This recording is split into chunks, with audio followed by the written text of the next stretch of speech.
vendredi 21 février 1992. Au quatrième stop, il sera 19h36.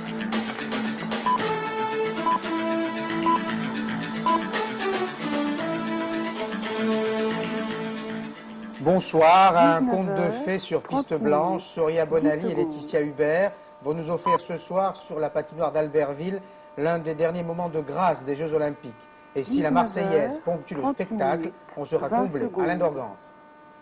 Laetitia Hubert s'est révélée au grand public et à elle-même en signant mercredi soir le meilleur programme original de sa carrière. Pour Laetitia Hubert, le mot pression est banni de son vocabulaire. 5e du programme original, elle ne vise pas un podium, elle patinera pour le plaisir. Cette sérénité, Laetitia la doit à son récent titre mondial junior. Il y a peu, patinage artistique féminin rimé avec Soria Bonali. Mais Laetitia, la petite parisienne des Français volants, élève en première B, a su se positionner dans le sillage de la double championne d'Europe.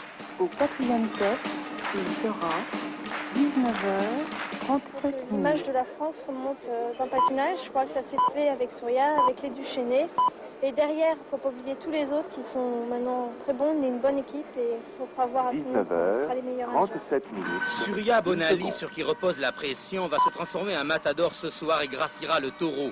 Un habit de lumière rentrera-t-elle en grâce auprès des juges? 37 minutes, 20 secondes. Dans les 3 premières, je suis capable, mais bon, pour être dans la tête des juges, et puis pour voir, il y a du monde, les 3 américaines. 19h, j'ai un peu de chance parce qu'il y en a qui sont pas très à leur top niveau, donc j'ai un peu de chance, mais... 19h, 37 minutes, 40 secondes. Sur le thème de l'indulto, Soria a programmé 8 triples sauts plus la quadruple boucle piquée. Vendredi, Avec cette prise de risque, 21 février, quelle sera la couleur de sa médaille? 1992. Au quatrième stop, il sera 19h. Après le lyrisme d'Alain Dorgance, on va retrouver la sobriété de Jean Marquet, mais sur le même thème, à Albertville, en direct cette fois. Jean, vous nous entendez? Oui, je vous entends. Alors, Alain Dorgance évaluait les chances de Soria Bonali ou Laetitia Hubert. Quel est votre avis, Jean? Eh bien, je vous dirais que ce soir, en fait, tout peut arriver alors que nous suivons sur la glace la polonaise Susanna Sued. C'est la compétition qui commence. Oui, tout peut arriver en fonction du track que l'on sent vraiment intense chez chacune des 6 patineuses du dernier groupe, dont 2 françaises pour la première fois, il faut le préciser, dans l'histoire des Jeux Olympiques, Soria Bonali et Laetitia Hubert. Aux entraînements ce matin, il y a eu des chutes, ce qui montre bien la tension qu'il va y avoir tout à l'heure sur la patinoire d'Albertville. Mon impression pour la médaille d'or, la tenante du titre mondial, l'américaine Christy Yamaguchi, sera sûrement très difficile à battre. Quant à Soria Bonali, championne d'Europe, pour monter sur le podium, eh bien, Alain Dorgance l'a dit, elle doit tenter le quadruple boucle piquée. Contrairement à ce qui est dit et écrit ça et là, eh bien, elle ne l'a encore jamais réussi complètement en compétition. Un pari difficile donc, un risque pourtant qu'elle semblait encore ce matin décidée à prendre. Quant à Laetitia Hubert, 17 ans et championne du monde junior, il reste à espérer qu'elle confirmera son remarquable programme original. Merci Jean Marquet, l'on reste sur la patinoire mais pour un sport très différent et sans musique. Après les jeunes filles, les géants, la demi-finale de hockey sur glace opposait tout à l'heure l'ex-Union soviétique aux États-Unis. Les Russes, les Ukrainiens et les autres ont battu les Américains par 5 buts à 2 et affronteront donc le vainqueur du match Tchécoslovaquie-Canada que vous pourrez voir ce soir à 23h15 sur FR3. 40 secondes. Demain, la journée sera marquée par un nouveau duel entre Alberto Tomba et Marc Girardelli, mais un 3e homme pourrait surgir, le Français Patrice Bianchi. Excellent technicien, Patrice Bianchi est bien décidé à créer la surprise demain au Ménuire, mais la tâche ne sera pas facile. Il lui faudra en effet devancer le super favori Tomba la Bomba, c'est possible, il l'a déjà fait. Portrait de l'enfant de Val d'Isère, le reportage est signé Didier Chaumont. L'enfant de Val d'Isère a le mouvement de pied le plus rapide du circuit. 24 ans après Jean-Claude Killy, Bianchi tentera lui aussi d'accéder au podium olympique. La tâche ne sera guère facile, mais fort de son premier succès en Coupe du Monde à Garmisch-Partenkirchen, il est prêt à relever le défi. Le Français s'engagera dans une bataille de chronomètre face au champion olympique en titre, Alberto Tomba. C'est la course d'un jour, donc on peut pas tout miser sur les jeux. Si ça marche, ça marche, mais si jamais on loupe les jeux, ben, la Terre s'arrêtera pas de tourner et des autres échéances à l'avenir, des championnats du monde l'année prochaine, dans 2 ans encore des Jeux Olympiques. Donc on a le temps de faire faire une carrière là-dessus. Il ne faut pas se fixer. Vendredi, Si on loupe les Jeux 21 Olympiques, février ce sera fini. 1992. Patrice Bianchi cultive à merveille son tempérament à double facette, sa fougue sur une piste de slalom et sa grande timidité dans la vie. À Val d'Isère, au pied de la face de Bellevarde, où il a grandi, il aime y retrouver tous ses amis et sa famille dans les moments de cafard ou quand il sent que la pression est trop importante. Aujourd'hui, il est prêt à faire vibrer tous ses supporters. 41, arrête là. 10 secondes. Il n'y aura pas une nouvelle guerre au Liban. Les blindés et les parachutistes israéliens qui étaient entrés au sud Liban ont rebroussé chemin aujourd'hui, mais pour subir aussitôt une nouvelle attaque du Hezbollah. Une petite fille de 5 ans et 3 membres de sa famille ont en effet été tués cet après-midi en Galilée par une roquette Katyusha. Ce sont tous des civils et en fait, dès le retrait ce matin des troupes israéliennes, le Hezbollah a repris ses tirs en direction d'Israël. Joël Hazard. C'est dans une exploitation agricole de l'ouest de la Galilée que l'une roquette Katyusha s'est abattue cet après-midi, tuant une fillette israélienne et blessant 3 autres personnes. Quelques heures après le retrait de l'unité israélienne du Sud-Liban, le Hezbollah est donc passé à nouveau à l'action. L'artillerie israélienne répliquait aussitôt en pilonnant les bastions Hezbollah depuis la zone tampon. Le raid au Sud-Liban s'était achevé ce matin, les troupes israéliennes ayant rebroussé chemin. Mission accomplie pour cette unité de blindés et de parachutistes, dans la mesure où les bases de lancement de roquettes Katyusha ont été détruites. Mais au prix de très violents affrontements, le bilan témoigne, 2 morts, 3 blessés dans les rangs israéliens, 7 morts, 18 blessés côté libanais, 8 blessés chez les casques bleus. Dès ce matin, une centaine de miliciens pro-iraniens ont repris possession de leurs bastions dévastés. Les combats d'hier ont mobilisé de nombreux renforts hezbollahi venus même de Beyrouth ou de la Beka. Le retour en force des milices pro-iraniennes au sud-Liban, une nouvelle donne qui risque d'entraîner un engrenage de violence. La mobilité des roquettes Katyusha a mis en échec la dernière incursion israélienne au sud-Liban. L'opération de Tzal, au-delà de sa zone de sécurité, pourrait donc n'être qu'un début. En France, le monde des enseignants est en état de choc après la mort d'un prof à Cantleux, en Seine-Maritime. Pierre Poels avait été tué mardi par un jeune lycéen de 15 ans. Ses collègues ont observé aujourd'hui dans la plupart des établissements une minute de silence en signe de recueillement, mais aussi de protestation contre cette violence qui s'amplifie à l'école. La vie politique s'accélère à un mois des élections régionales et cantonales, mais avant d'aborder le débat strictement politique, les inévitables hors-d'œuvre judiciaires. Ils proviennent ce soir de la côte Vermeille et de la côte d'Azur. Côte Vermeille tout d'abord, avec l'inculpation pour complicité de vol et de recel de Jacques Farran, député PR des Pyrénées-Orientales. Cette inculpation intervient dans le cadre de l'enquête sur la disparition depuis plusieurs années d'une partie des recettes du parking de l'aéroport de Perpignan. Le procureur général a d'ailleurs demandé la levée de l'immunité parlementaire du député, mais l'Assemblée nationale ne s'est pas encore prononcée. Nicole Bappel. C'est un contrôle de l'inspection générale des finances en septembre 1991 qui a révélé des irrégularités dans la gestion de l'aéroport Perpignan-Rivesaltes. Jacques Farran, député des Pyrénées-Orientales, a été inculpé de vol et de recel. Selon des sources judiciaires, une partie des recettes du parking aurait été détournée, et ce depuis plusieurs années. À 14h30 aujourd'hui, l'ancien président de la CCI, Jacques Farran, s'est présenté devant le doyen des juges de Perpignan. 19h44. Je prenais mes responsabilités quand je suis un élu, et les élus doivent prendre leurs responsabilités et non pas les collaborateurs qui sont pour rien. Dans l'opération suivre son cours. Bon, monsieur Farran aura l'accès au dossier et il pourra maintenant prendre ses responsabilités, comme il a d'ailleurs toujours fait et depuis le mois de décembre. Ses co-inculpés, son propre gendre, directeur de l'aéroport, ainsi que le secrétaire général de la Chambre de commerce, désignent Jacques Farran comme le seul instigateur et bénéficiaire de la fraude évaluée à 540 000 francs au moins. Et sur la côte d'Azur, le juge d'instruction Jean-Pierre Murciano a suscité une confrontation entre Claude Bertrand, l'ancien directeur de cabinet de Jean-Claude Godin, et ses 2 accusateurs. Fernand Sinsnay, un employé vacataire du conseil régional, et Albert Bensoussan, un garagiste marseillais, tous 2 inculpés, affirment en effet avoir remis au chef de cabinet de Jean-Claude Godin une enveloppe contenant 200 000 francs lors d'une fête du père à Miramas. Reportage au palais de justice de Grasse de Jean-Bernard Vitiello et Fernand Divol. Générale cet après-midi à Grasse. Claude Bertrand, libéré hier de prison, est arrivé vers 14h au palais de justice pour rencontrer devant le juge Murciano ceux qui l'accusent d'avoir notamment reçu de l'argent pour financer les comptes du Parti républicain. Albert Bensoussan est de cela, caché derrière son blouson. Il était présent pour témoigner une nouvelle fois et confirmer qu'il aurait bien remis 200 000 francs en liquide au mois d'octobre à Claude Bertrand, une somme qui proviendrait d'un racket fiscal organisé dans la région. Pierre Servera, un receveur corrompu, les Finances à Marseille et ses complices proposaient en fait des réductions d'impôts à des contribuables moyennant commission. Aujourd'hui incarcéré, Pierre Cervera était également présent à cette confrontation. Le seul que l'on n'aura pas aperçu, mais qui était aussi dans le bureau du juge, c'est Fernand Sansonnet, l'employé du conseil régional. Détenu dans la prison à côté du palais, il est arrivé dans le bureau par une souricière. Ce soir, c'est l'attente à Grasse. Cela fait plus de 5 heures maintenant que personne n'est ressorti du palais. La confrontation pour savoir qui ment pourrait durer une partie de la nuit. Bernard Tapie a de nombreux adversaires dans la classe politique, mais la société dite civile ne lui refuse rien. Il a eu droit aujourd'hui à un billet doux d'un écrivain célèbre, Marguerite Duras, billet publié par France Soir, et au soutien d'un couturier, d'un chanteur et d'une comédienne. Daniel Echter prend en effet la tête de liste du Var et entraîne avec lui Enrico Macias et Mylène de Mongeau. Tous s'engagent pour lutter contre le Front National. Pour le RPR, c'est de la politique showbiz. Le PS, pour le moment, n'a pas réagi. Jérôme Catala et Marc Collet. Bernard Tapie soulagé hier soir à Saint-Raphaël.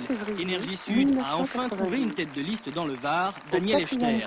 Plus connu pour ses collections de vêtements que pour sa ligne politique, le célèbre couturier a décidé cette fois de s'engager. La véritable raison, c'est que la semaine dernière, lorsque j'ai vu que le Front National avait fait 38% dans la région niçoise, j'ai été complètement traumatisé et je ne peux pas laisser faire.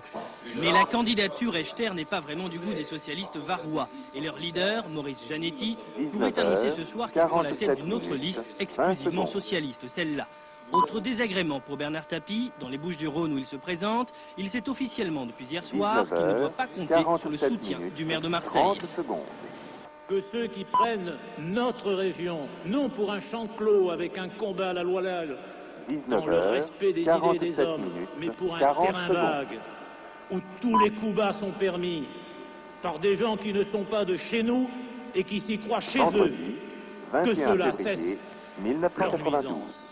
Mais peut-être pour atténuer la dureté de ses propos, ou bien encore pour souffler le chaud et le froid, Robert Vigouroux a annoncé ce matin qu'il voterait lui pour Bernard Tapie, une petite phrase qui laisse l'intéressé de marbre. C'est une bonne nouvelle, ça fait une voix de plus. C'est une bonne nouvelle. Mais quant à l'élaboration de sa propre liste dans les Bouches-du-Rhône, le patron de l'OM peut s'estimer satisfait. Les socialistes marseillais devraient annoncer demain leur accord pour figurer dans l'équipe d'Énergie Sud, un accord de dernière minute puisque la clôture officielle des listes est pour lundi prochain. Les deux régions vedettes de cette campagne seront, on l'a bien compris, la Provence-Côte d'Azur et le Nord-Pas-de-Calais. C'est la raison pour laquelle Jacques Chirac a décidé de sillonner cette dernière région pour tenter de l'enlever à la gauche et surtout pour s'imposer à droite. Et tout le monde aura remarqué le soutien maintenant affiché des leaders régionaux de l'UDF à Jacques Chirac, un soutien qui pour certains donne l'exemple de l'Union, mais qui pour d'autres a des allures de ralliement. Daniel Sportiello, Christos Camillieris. Aux autres points pour Jacques Chirac. Vendredi 21 février 1992. Au 4e top, visiblement, Jacques Chirac voudrait bien ne faire qu'une bouchée du Parti Socialiste dans le Nord-Pas-de-Calais. Enlever ce bastion à la gauche aurait en effet valeur de symbole. Et Jacques Chirac, qui regarde déjà en direction des législatives, compte bien profiter de la dynamique créée en cas de victoire. Il est vrai que si les socialistes perdent la région du Nord-Pas-de-Calais, ce serait, grâce à vous, une contribution essentielle à la dynamique politique qui sera celle des élections législatives pour le rétablissement dans notre pays d'une économie et d'une société de liberté et de progrès. Dans ce combat, le RPR ne joue pas seul. Rien de plus normal donc que 3 chefs de file régionaux de l'UDF, Philippe Vasseur, Léonce Després et le centriste Marc-Philippe Daubresse, aient accompagné Jacques Chirac tout au long de ce voyage. Plus surprenant, il s'est trouvé peu d'orateurs, même à l'UDF, qui n'affichent ouvertement ou implicitement leur soutien au leader du RPR dans la course à la présidence. Du coup, le voyage de Jacques Chirac dans le Nord-Pas-de-Calais a l'allure d'une tentative de double conquête. N'oublions pas les autres régions et rendons-nous ce soir en Alsace, où une couleur écrase toutes les autres, le vert, mais une autre apparaît, le sombre. Les conséquences du poids que prennent les écologistes et l'extrême droite, les partis traditionnels chutent brutalement. C'est le cas de la liste RPR-UDF, où ils se maintiennent à des scores très moyens. C'est le cas du PS, Christian Maire. 50 minutes, 30 secondes. Avec ces deux départements, l'Alsace est devenue terre d'élection des écologistes. Ensemble, ils totaliseraient 21,5%, soit 15 points de mieux qu'au régional de 86, confirmant ainsi la percée réussie des européennes. Les Verts, qui sont ici chez eux, sont nettement en tête avec 17% devant Génération Écologie qui obtiendrait 4,5. Un succès encore plus marqué dans le Haut-Rhin où la liste conduite par Antoine Wechter est créditée de 19,5%. L'extrême droite confirme elle aussi son implantation dans la région au 14% du Front National, soit un point de plus qu'en 86. Il faut ajouter les 4,5 d'une liste dissidente baptisée l'Alsace d'abord. Le Parti communiste, peu ancré en Alsace, se maintient à 2,5%. Le Parti socialiste réussirait à conserver ses positions de 86 avec 19%. Les pourcentages varient fortement d'un département à l'autre, exactement comme il y a 6 ans. Il faut sans doute attribuer le meilleur score dans le Haut-Rhin à la personnalité de Jean-Marie Bockel, le maire de Mulhouse. C'est en revanche la droite classique, UDF-RPR, qui reculerait en Alsace. Avec 31% des intentions de vote, elle perdrait près de 16 points. Une chute qu'il faut tout de même nuancer dans le Bas-Rhin. Une liste dissidente conduite par un ancien ministre détourne plus de 10% des intentions de vote de la droite traditionnelle. Dans ces conditions, qui peut alors prétendre diriger la région? À 44%, les personnes interrogées voudraient une alliance droite plus écologiste, contre 27% qui souhaiteraient plutôt d'une alliance gauche plus écologiste. Antoine Wechter compte faire de l'Alsace un tremplin pour un envol au plan national, mais son succès local s'explique tout de même par une singularité alsacienne. Dans cette région marquée par l'histoire, un thème de campagne très spécifique se dégage en effet, c'est l'identité alsacienne. Un thème repris par tous les partis, mais pas dans le même registre. Certains vont même jusqu'à l'extrémisme. Véronique Gorel, Georges Minangois. 19h52, 30 secondes. Ici, la France parle encore alsacien et pour Robert Spiller, utiliser ce dialecte, c'est défendre son identité. Ce dissident du Front National est passé de la France aux Français à l'Alsace d'abord, une Alsace qu'il juge bâillonnée. Nous n'avons pas du tout une vision autonomiste étriquée, indépendantiste, cela n'aurait aucun sens. Nous avons une volonté de construire l'Europe des régions avec cette ouverture, cette grande ouverture européenne. Je crois que c'est la seule condition pour que nous puissions construire l'Europe. Mais il y a plusieurs conceptions de l'Europe des régions. Les Verts qui ont fait ici leur succès en défendant la forêt alsacienne plaident eux pour une Europe des régions ouverte. 53 minutes. Alsace d'abord défend une Europe des régions forteresse assiégée. Il ne faut surtout pas qu'on vienne nous embêter sur notre territoire et occuper de l'espace. Nous défendons une Europe des régions terre d'accueil, ça veut dire d'accueillir les communautés qui désirent venir vers nous, avec un souci d'intégration. Bien sûr, les approches divergent, mais l'identité alsacienne est un thème de campagne commun, obligatoire, parce qu'il correspond à un sentiment populaire. Alsacienne avant d'être française. Justement, si on oublie cette culture, on n'a plus de base, donc on est perdu dans la masse, on n'est plus rien. 53 minutes. 40 Chaque parti a donc un porte-parole de la culture régionale, rôle confié pour la majorité alsacienne au sénateur Henri Gotchi. Si quelqu'un a deux yeux, vous croyez qu'en lui en fermant un, il voit mieux de l'autre? Je ne le crois pas. Inutile de demander au sénateur Gotchi si l'alsacien c'est utile, pour lui c'est vital. Ça sert à vous donner un homme, il y faut dans un monde qui est ballotté, une colonne vertébrale, une assise solide, un point de départ, un tremplin. Sans s'opposer à la ligne régionaliste, le socialiste Gilbert Estève s'efforce de défendre une approche de l'Alsace moins culturelle et plus économique. Un certain nombre de nos concurrents défendent une conception de l'Alsace qui est totalement idéalisée, passéiste. Je pense que l'avenir de l'Alsace n'est pas dans les musées, mais dans son développement industriel, en harmonie avec le respect de l'environnement. Quelle que soit l'alliance qui autour des Verts permettra de diriger la région, une chose est sûre, la future majorité aura d'abord le souci de préserver l'identité de l'Alsace dans l'Europe. 21 février 1990. Si vous aimez Rodin, soyez prudent, un trafic a été découvert en Haute-Saône. En tout, 750 pièces ont été saisies, toutes aussi fausses les unes que les autres. L'affaire porterait sur une somme de 50 millions de francs et les deux faussaires, un antiquaire et un intermédiaire, ont été inculpés. FR3 Dijon, Philippe Visserias et Gladys Quadra. Une signature prestigieuse, mais l'œuvre est peut-être un faux. Voici quelques-unes des 3000 sculptures saisies par la police judiciaire de Dijon. Parmi elles, un grand nombre de Rodin, mais aussi de Camille Claudel ou encore de Bugatti ou de Jérôme. Pour l'instant, la police en a saisi 10 tonnes, mais l'enquête ne fait que commencer. C'est ici, dans cette fonderie, que ces copies étaient fabriquées. On trouve dans ce village 80% des fonderies à sable de France les plus appropriées pour fondre le bronze.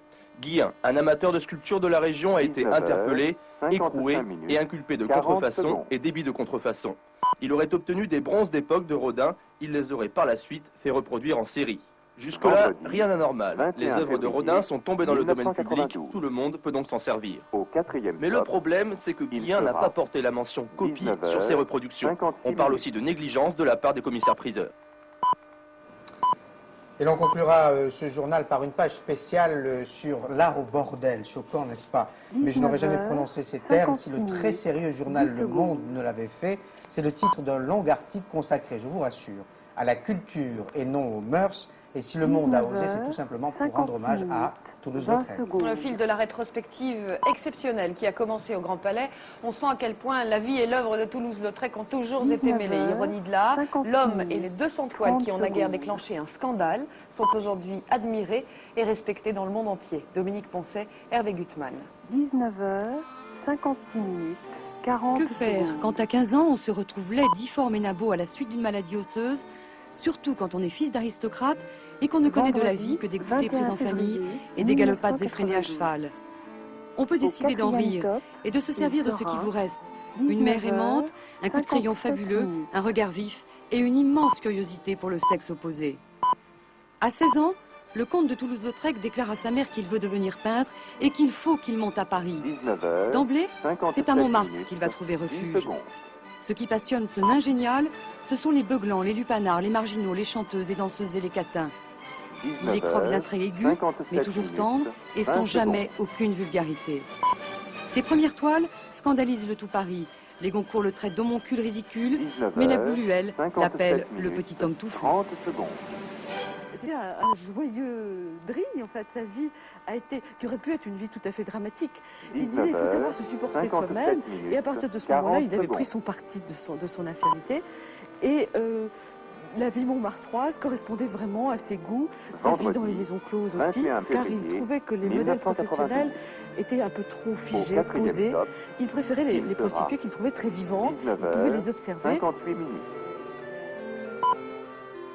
Son médium favori était la peinture à l'huile, diluée avec de l'essence de térébenthine, ce qui lui donnait une matière extrêmement fluide, et ça correspondait à sa façon de travailler très rapide. Toute sa courte vie, en dépit d'une syphilis galopante et d'un alcoolisme effréné, Toulouse-Lautrec travaillera intensément. Longtemps, on ne verra en lui qu'un simple chroniqueur montmartrois, un affichiste ou un peintre quasi pornographique. Mais à scruter ses toiles, on s'aperçoit que ce qu'il chercha à montrer était bien au-delà de cela. 19h58 minutes, 40 secondes. Et pour terminer, les pronostics de Daniel Leclerc, je le découvre avec vous. Daniel Leclerc qui vous conseille pour le tierce écarté de demain, le 18, le 3, le 8, le 5, le 11, le 14, le 6 et le 16. Et vous le voyez, le 18 est son joker. Et si vous voulez rêver, regardez la 3 à partir de ce soir à 22h43 précisément. Marc Hautement sera en direct d'Ottawa, du Grand Nord canadien, et vous proposera Arikana. Il s'agit de la traversée de ce Grand Nord. Marc Hautement sera sans doute sur un scooter des neiges. Cette traversée durera une semaine. On vous en rendra compte dans toutes nos éditions. On avait terminé. Et dans quelques secondes, la météo complète de Michel Touré. Oui, vous avez raison. Bon week-end. À lundi 19h. Bonsoir. Bonsoir. 19h59 minutes 30 secondes.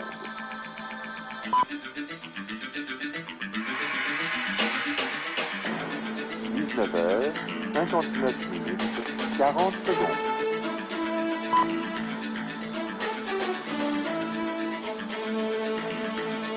Vendredi 21 février 1992. Au 4e top, il sera 20h 0 minutes.